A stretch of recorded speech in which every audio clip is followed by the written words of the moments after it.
Have you ever thought about being born in a rich family with a rich dad who is able to provide for his family without any stress and pressure? And then all of a sudden, after a few years, things just turn upside down. And then you lose your rich dad. And then because of the culture where one comes from, you realize that there are people who never used to value women. And therefore, they never considered their wives to be their next of kin. So instead, what they did, they could trust the wealth that they had with their friends, with their family members, talk of the uncles and the aunties. And therefore, whenever one could die, the next of kin will come and take the wealth that belongs to the deceased. And therefore you realize now the family finds itself into serious trouble. Now you find that now you have to go barefoot. You have to sleep on the sacks. There's no mattresses. You have to go, without food. And it becomes really, really tough. And for you, in order to put food on the table, you have to go till on people's farm. My name is David Ashimosi Iteo, team leader, Crowned Eagle Safaris, a tours and travel company based in Nairobi, Kenya. And this is my story.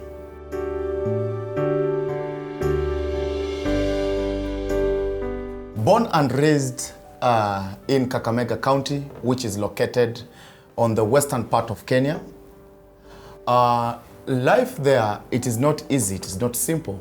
It is very complicated and very tough, because you realize that people from the West, they depend a lot on farming, and especially growing maize, of which some people call it corn. So that is what people depend on, and that is what they rely on 100%. So you realize we did not really have a good plan for agriculture in our family, and therefore things were very, very tough. So by that time, we didn't really have free education in our country. And therefore, if you needed to access education, you were supposed to get some cash so that you were able to pay the tuition fee and of course buy school uniform and things like that. So because life was very, very difficult, and my mother now becoming a widow, it was very tough on her side. Remembering that I have other siblings that now she had to look after. It became very, very difficult. And I remember one day my mom was employed, and what she used to do was just to do house calls for one of the friends that used to be our friend to the family.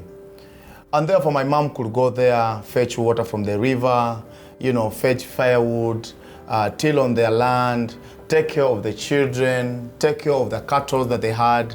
And for real, it was tough in order for her just to raise money for food and of course for our tuition.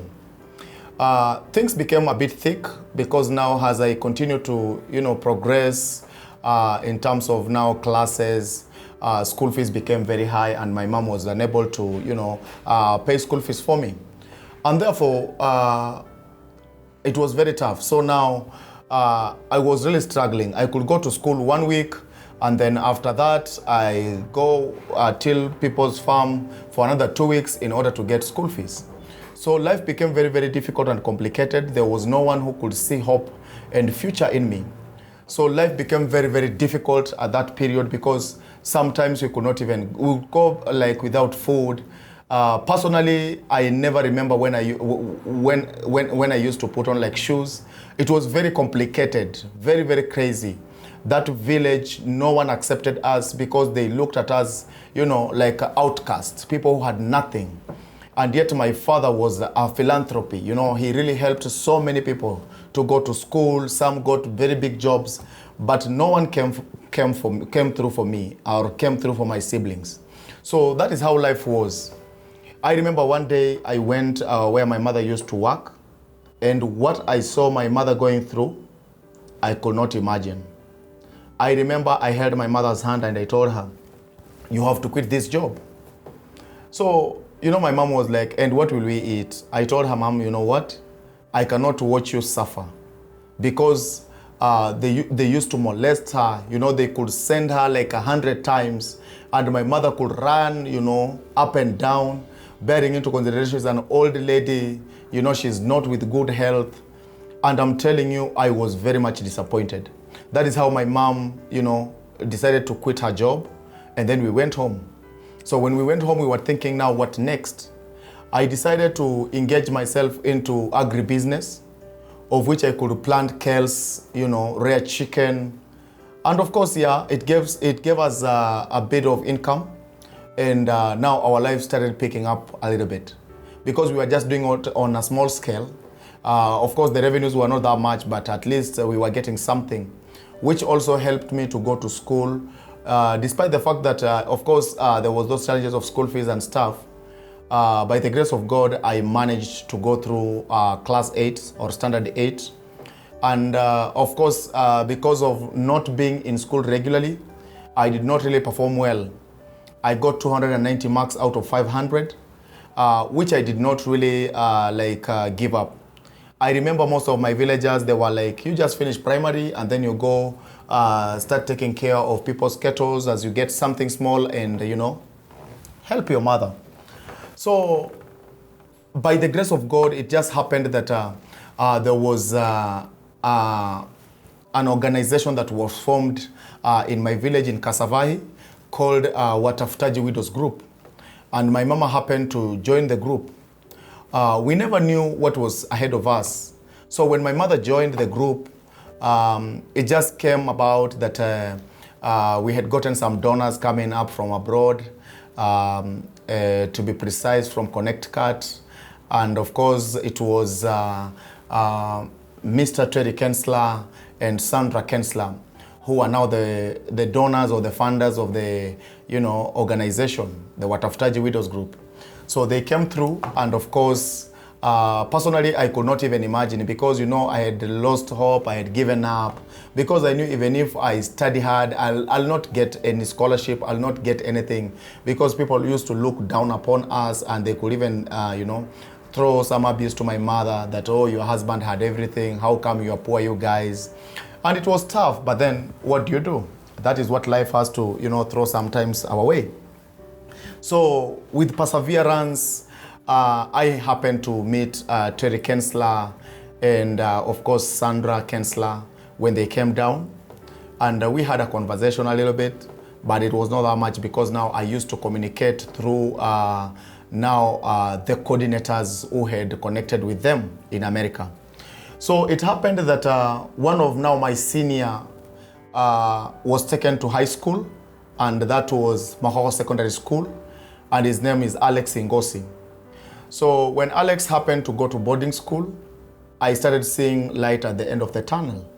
And I realized, oh, this is something that also can be achieved through me. So I continued to pray hard, trusting God, doing what I had to do best, trying to struggle just to find a way of, living. And being in the west of Kenya, I had to find ways of surviving. And one of the ways of surviving was that I joined a drama club where I used to act as a king. And of course, I was a performer, like a soloist in school. And it earned me a little bit cash. And that is how we managed to survive with my siblings and my mother through those harsh conditions.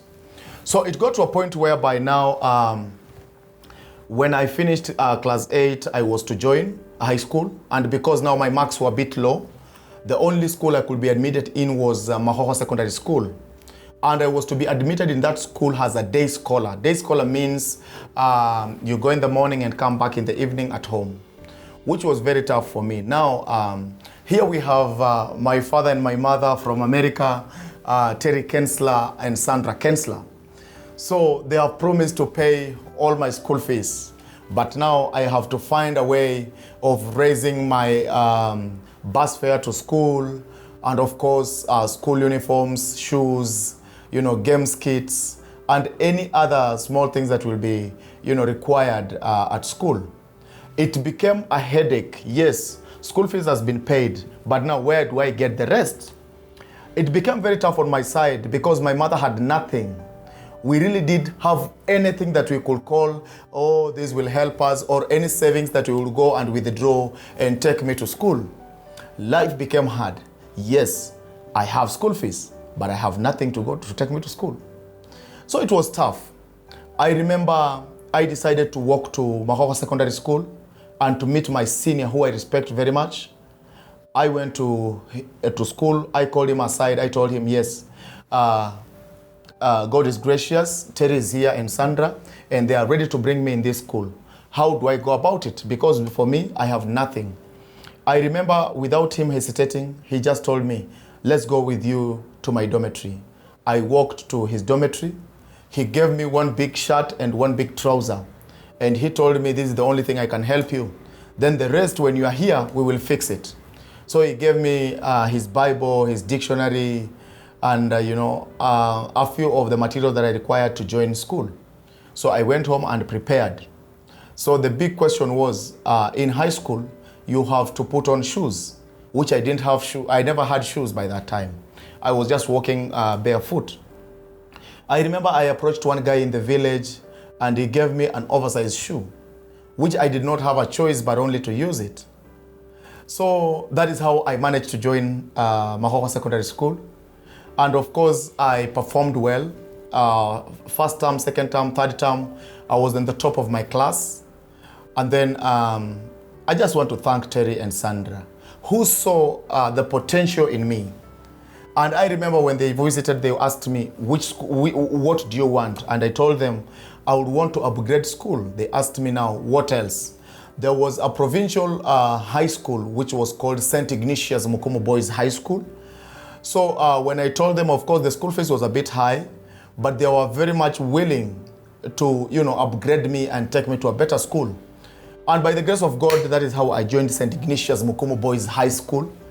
And now when I go to Mukumu Boys High School, now that is when I realized that now there is a distinction between a boy and a man. Life became difficult because now that was a boarding. Now meeting different people, from different tribes, from different part of the country, rich or poor, and it was tough. But I want to thank God because I managed to sail through. So I joined Form 2. And when I went to Form 2, my leadership skills, they grew up and people could see. So I became a prefect in the school, leading clubs and societies. And that is how I managed to, perfect in my skills and in my talent. I performed in various cultural festivals, emerging the winner to the national school, to the national level. I was in a drama club. I was in rugby. I was also a soloist where I performed up to the national level. And I want to say that for real, Mukumu Boys really built who I am today. And this would not have been possible if Terry and Sandra did not come through for me. So yes, I completed my high school in St. Ignatius Mukumu Boys. I managed to score well, and now it was now do or die. Because now in Kenya, after you've completed high school, that is not the end of life. You have to at least get something else, at least either go to a college or go to a university. Because what I scored could not have taken me to a university, and if it would have taken me to a university, I would have needed to go to parallel university, which was very, very expensive to afford. And that would mean now Terry and Sandra to stop supporting other orphans in the village and now concentrate with me, which that would not have been the case. So I struggled for 2 years in the village. I became a photographer. I used to go to funerals, go to events, take people photos, and then go print them and come sell to them. Alongside, I was doing agribusiness, whereby I was still rearing my chicken, and of course, growing scales and selling them. That is one thing that helped me to, raise some funds for my family, just to make sure that all of them were getting something to eat in the evening, because we were not having like 3 meal course. The only thing we were doing was just 1 meal per day, and we could call it a day. So that's how my life has been, just briefly. And then after that, I remember Terry came and they asked me, what next can we do? So personally, I remember very well, I took all the certificate that I had acquired in St. Ignatius Mukomo Boys High School, together with my national secondary education certificates. I took to them, and they asked me, what would you want to do? I told them I have a passion of travel. So they told me that we want to connect you with one of our tour guide who will help you, grow in the field that you are anticipating. So they connected me to one and only Mr. David Gakula Wathiani, who really accommodated me as his son. He trained me like a military, and I thank God the training was worthwhile. It was very, very tough. I remember sometime I could go without food. I remember even when I came to Nairobi my first time, I stayed in a lodging for about 2 weeks, because now by that time we didn't have enough funds. And by the grace of God, I survived, because I found staying in Nairobi to be better than staying in the village, because no one could see like the potential in me. But because Mr. Gakula saw, he trained me the hard way. To cut long story short, that is how I got myself into tourism. And Mr. Terry Kensler and Sandra Kensler, they asked me, they took me to a college in Nairobi called Kenyan College, where I studied tour guiding and administration. Tour guiding and administration is a course that used to take 2 years in this country. But because I was working at the same time I was in school, I became very sharp and bright. So my teacher could not even accommodate me for 2 years, because I knew more than the second years knew. So they told me, because you seem to have mastered tourism, your course will only take us 1 year. And when I finished my first year, I sat the exam with the second years, and I managed to score a distinction, which was an A-plane in tour guiding and administration. In tour guiding and administration, we covered different topics. Just to mention but a few, of course, we had tour operation, we had tours and travel, we had the touristic destinations, we had the topography of the country, fauna and flora, just to mention but a few. So I managed to score a distinction. And yes, after that, I became a full-time employee of Pearl Davis Adventures Kenya, where I got experience being trained by the experts. That is where Terry Kensler also took me to driving school. I got my certificate, driving license. And yes, I was allowed now to drive on Kenyan roads. That would not have been possible if it was not for Cloud Cares President Mr. Terry and Sandra Kensler. So after that, I felt that what I was earning was very, very small, because my mother back at home, she was looking at me, expecting me to send them some money. But again, what I was getting was not even able, to serve me or sustain me in Nairobi. I remember sometime I could even call them and ask them to sell some of my chicken, some of my kales, to send me some money for upkeep in Nairobi, because life was becoming a bit, again, difficult in Nairobi. So I heard that there was a company that was hiring in this Republic of Kenya, which was one of the leading travel company in Kenya, dealing with domestic travel. So I decided to walk in the company and just request, because now what they were looking for was a degree in tourism, which personally I did not have. So I walked into that company that day, and it was on a Thursday, only to realize that they were interviewing people. So I remember people who were ahead of me and behind me, all of them had their degrees, and stuff. But me, I had not even carried any paper. So I walked in, the bosses asked me a few questions. They asked me to, leave them with my email address and my phone number. I remember on Saturday evening, I just felt like, let me check my emails just to see if there's anything that has come in. And when I was checking my emails, I was surprised. There was an acceptance letter that I'm supposed to report to work on Monday. But guess what? What was on the acceptance letter was not my name. That thing mesmerized me. So I remember I called my spiritual leader and asked him, sir, I went for an interview and there's an acceptance letter that has come, and this acceptance letter does not bear my name. What do I do? He told me God works in many ways. Take the opportunity, go and take the challenge. So I remember reporting to work, not as David Ashimosi Iteyo, but as a different person. I worked for that company for 3 months. And by the end of the 3 months, I was the leading tours and travel consultant in the company. So it happened that now the time had come for them to do now what we call appraisal. When it came to the appraisal, the guy whose name was on my acceptance letter walked in, coming to look for a job.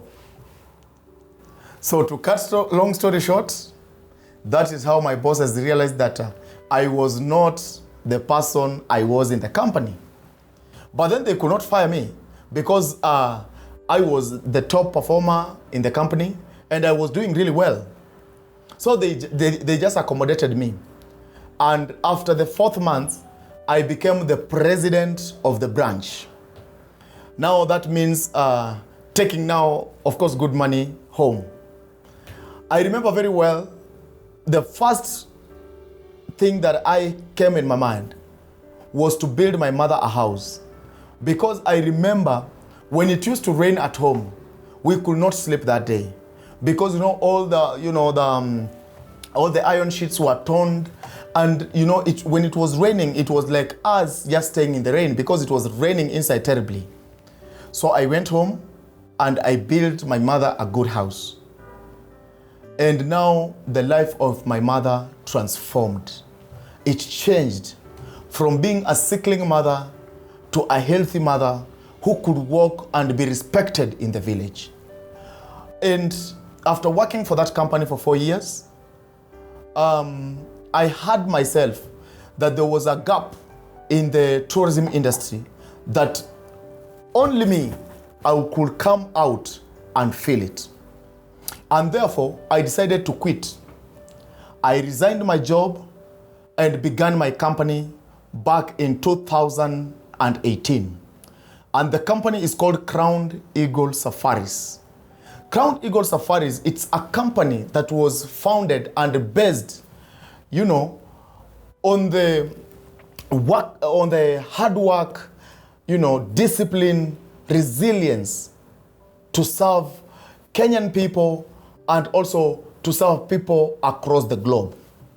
And therefore, I came up with a company, we registered the company, and I got young people who are orphans to come and be trained by me so that I can also impact to the community. So the company really picked very well, and I have managed to network with people in different countries, and they have been sending us clients. So because of what Terry Kensler and Sandra Kensler did to me, by impacting in my life positively, I decided that I am also going to reciprocate what they had done to me. I decided that I will reciprocate what they had done to me. By holding my hand when I thought everything was finished, they held my hand, they lifted me up, and they put me to where I am today.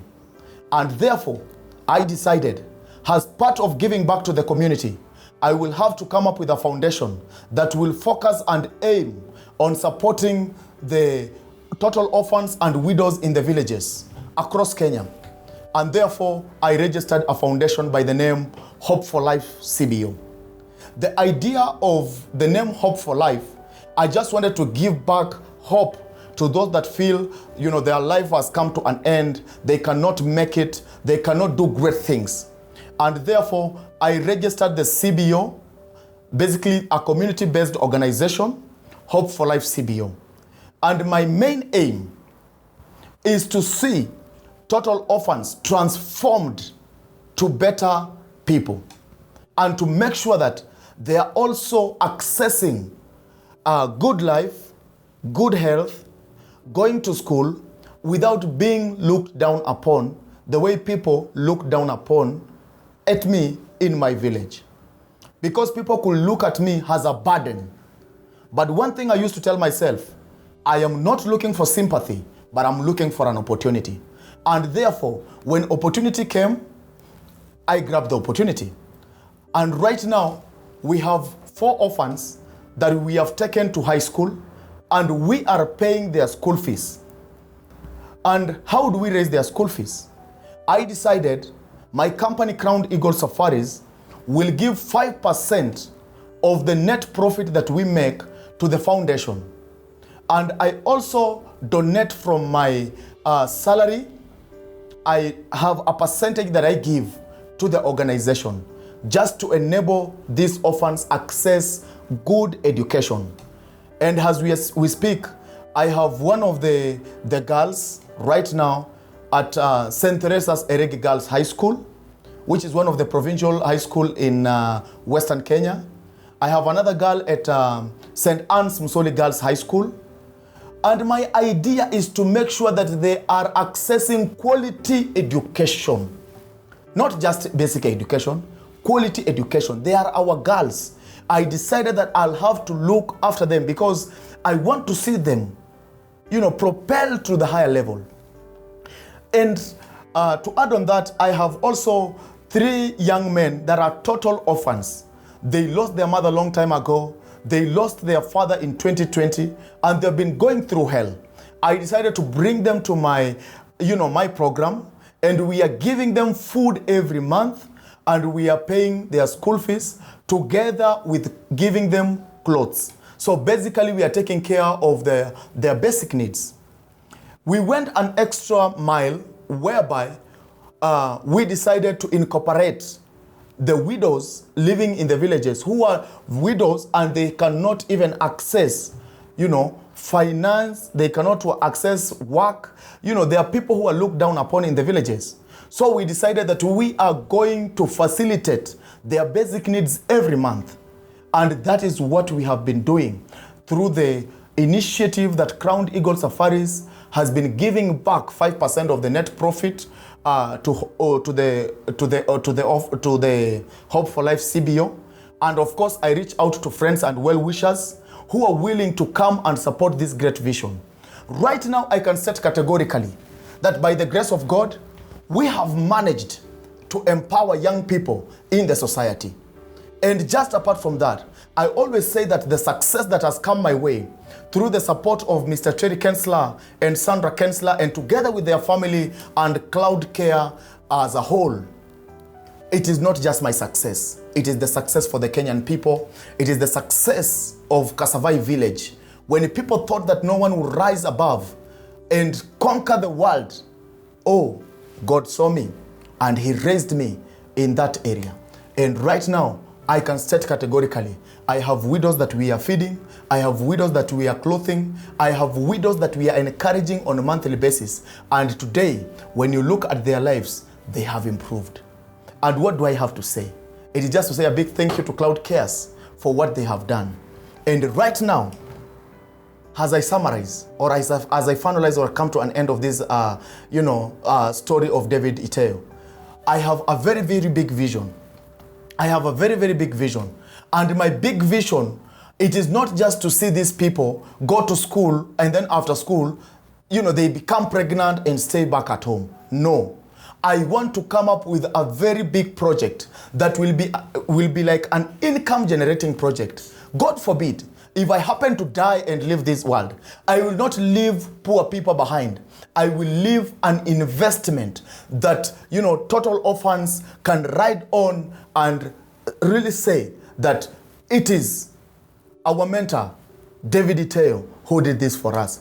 And therefore, I'm always reaching out. My arms are wide open to call upon all the well-wishers who are willing to come and partner with Hope for Life CBO, just to make sure that we are transforming the lives of the vulnerable people in this country to be great, to see future, and to move forward. You are most welcome. Come and support us. You can check on our YouTube channel, Hope for Life CBO, what we've been able to do. You can also check on our Facebook page, Hope for Life CBO. You'll be able to see what we have done. And therefore, I want to tell you that by you coming to partner with us, we are going to impact life in this country, and our people will never remain the same. And my parting shot will be very simple. Anytime you are thinking about traveling to Africa, don't think twice. Think Crowned Eagle Safaris, whereby you are served with holiday doctors, led by Dr. David Ashimosi Iteo, team leader, Crowned Eagle Safaris. Until we meet again in the United States of America, Connecticut, cheers.